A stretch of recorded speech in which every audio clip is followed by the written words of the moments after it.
दोस्तों, वो भी क्या दिन थे जब सचमुच भारत का डंका पूरी दुनिया में बजता था और आज हमें अपने दरवाजे पर बुलाकर जलील किया जाता है। आज भारतीयों का मतलब है कीट पतंगा और मोदी जी का मतलब सर्कस का वो शेर जो रिंग मास्टर के इशारे पर अपना करतब दिखाता है। शायद ट्रंप कुछ ऐसा ही सोच रहे हैं, तभी तो हर दिन एक नया फरमान, यार यार ना रहा, प्यार प्यार ना रहा। सच कहूं तो याराना शब्द से विश्वास ही उठता जा रहा है। ये शब्द मेरे नहीं है, ये शब्द हमारे मोदी जी के दिल की आवाज है। दुश्मन न करे दोस्त ने वो काम किया है, उम्र भर का गम हमें इनाम दिया है। जी हाँ, ट्रंप कुछ ऐसा ही कर रहे हैं। इधर हमारे मोदी जी अमेरिका में कदम रखते हैं और उधर America India hat lab report publish करके नफरती भाषण करने वालों की लिस्ट जारी करता है। आश्चर्य की बात तो यह है कि इसमें भी हमारे मोदी जी को दूसरा स्थान दिया गया है, पहला नहीं। शायद इससे बड़ा अपमान और कुछ हो ही नहीं सकता। पहला स्थान बुलडोजर बाबा योगी को दिया गया और तीसरा स्थान अमित शाह, चौथा हेमंता बिश्व शर्मा को। खैर, अगली बार हमारे मोदी जी योगी जी को पीछे कर देंगे, इसमें कोई संदेह नहीं है। दोस्तों, एक कहावत है, जब दोस्त दुश्मन बन जाए तो उसका सामना कर पाना बेहद मुश्किल हो जाता है। वो हमारी हर दुखती नस को पहचानता है और उसी नस को दबाता रहता है। ट्रंप भी कुछ ऐसा ही कर रहे हैं। उन्होंने मोदी जी की दुखती नस, उनकी सबसे बड़ी कमजोरी अदानी केस को पकड़ लिया है और हमारे मोदी जी लाचारी में, मजबूरी में उनकी हर शर्त मानते जा रहे हैं। हद है यार। चुनाव में मतदाताओं की हिस्सेदारी बढ़ाने के लिए अमेरिकन संस्था डोज हमें 21 मिलियन की सहायता राशि देती थी। ट्रंप ने आते ही उस पर भी रोक लगा दी। चाबाहार पोर्ट के जरिए हम मध्य एशिया के साथ बिजनेस व्यापार करते थे, ट्रंप ने उस पर भी रोक लगा दी।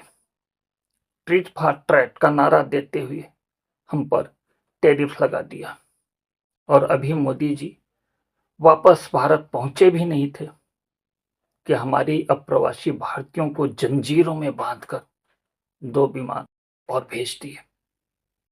एक बात तो साफ है कि अदानी के नाम पर मोदी जी को कितनी भी बेइज्जती सहनी पड़े, वो सहेंगे, झुकेंगे नहीं।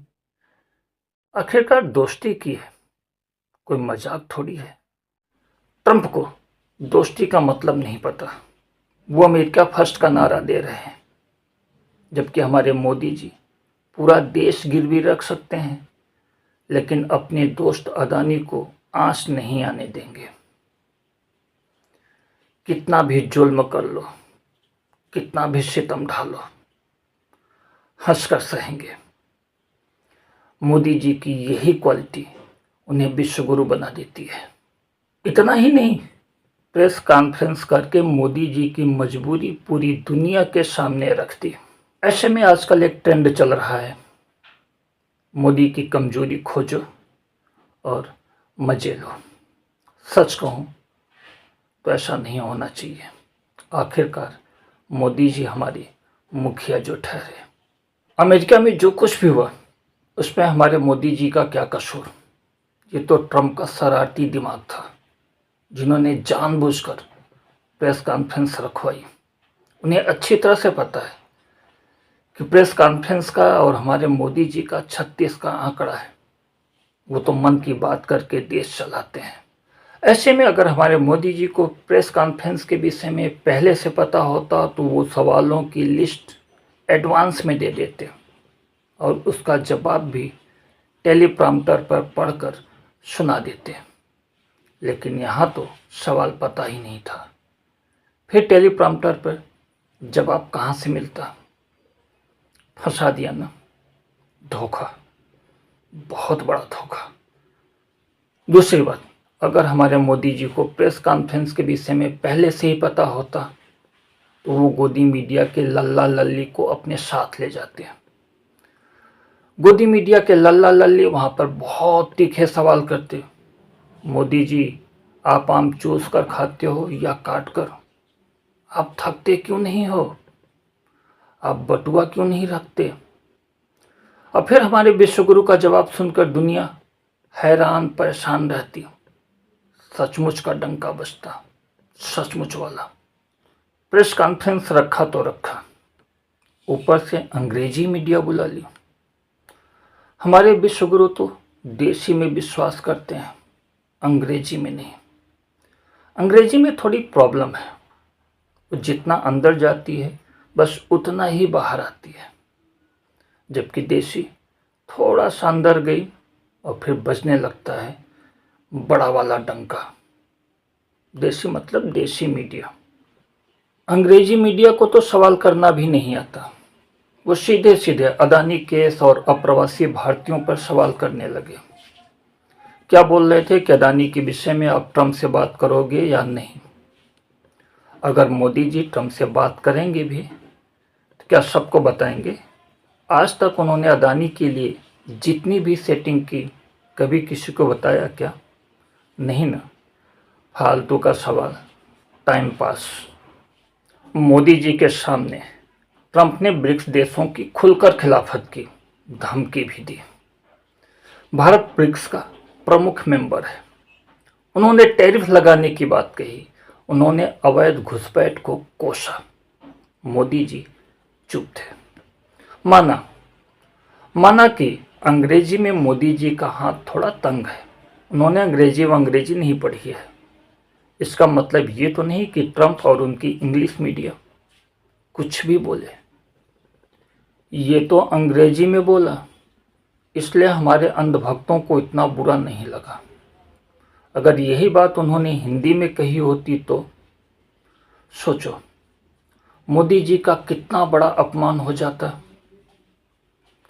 ये तो किस्मत है ट्रंप की जो भारत में नहीं है, नहीं तो अब तक हमारी ईडी, सीबीआई, आईटी उन्हें जेल के सलाखों के पीछे धकेल चुकी होती। फिर उन्हें पता चलता कि मोदी जी से पंगा लेना कितना भारी पड़ता है। अंग्रेजी मीडिया तो मोदी जी के कपड़े उतार ही रही है, हमारे अपने लोग भी जले पर नमक छिड़क रहे हैं। प्रेस कॉन्फ्रेंस के दौरान टेलीप्रॉम्प्टर के बंद होते ही मोदी की हुई बोलती बंद। टेलीप्रॉम्प्टर के बगैर मोदी जी एक शब्द भी नहीं बोल सकते। अदानी के सवाल पर मोदी ने काटी कन्या। अरे थोड़ी तो इज्जत कर लो यार, वो देश के मुखिया हैं। कुछ लोग तो मोदी जी को आज भी अनपढ़ ही कहते हैं। उन्हें कौन समझाए कि टेलीप्रॉम्प्टर पर अपना भाषण खुद मोदी जी ही पढ़ते हैं, और अगर वो पढ़ सकते हैं तो अनपढ़ कैसे हुए? कुछ भी बोलने से पहले थोड़ा सोचिए। हाँ, एक बात है, हिंदी में भी भाषण वो टेलीप्रॉम्प्टर के सहारे ही देते हैं। उसका भी एक कारण है, लाखों की जनता के सामने बड़ा बड़ा फेंकना इतना आसान नहीं होता। कई बार कॉन्फिडेंस हिल जाता है। शायद इसलिए वो टेलीप्रॉम्प्टर अपने साथ लेकर चलते हैं।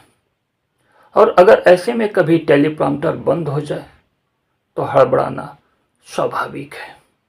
इसमें मोदी जी का कोई कसूर नहीं है। देखना, अगली बार मोदी जी अपना लल्ला लल्ली साथ में लेकर जाएंगे और साथ में एआई भी। फिर देखना कैसा डंका बजता है। खैर, इस वीडियो में सिर्फ इतना ही। आपको वीडियो कैसा लगा कमेंट करके हमें ज़रूर बताइएगा। वीडियो को लाइक करें, शेयर करें और चैनल को सब्सक्राइब करें। इसी निवेदन के साथ जय हिंद, जय भारत।